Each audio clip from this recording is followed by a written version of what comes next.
وقالوا اتخذ الله ولدا سبحانه بل له ما في السماوات والأرض كل له قانتون۔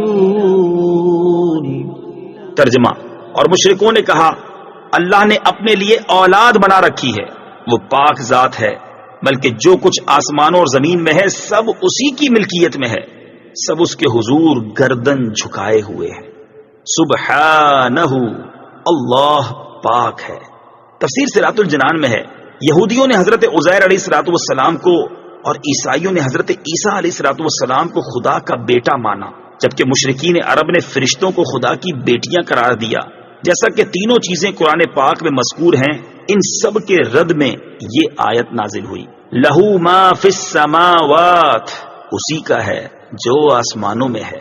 تفسیر صراط الجنان میں ہے کسی کی اولاد اس کی ملکیت نہیں ہو سکتی، اور جب آسمانوں اور زمین کی ہر چیز اللہ تعالیٰ کی ملکیت ہے تو اس کی اولاد کیسے ہو سکتی ہے؟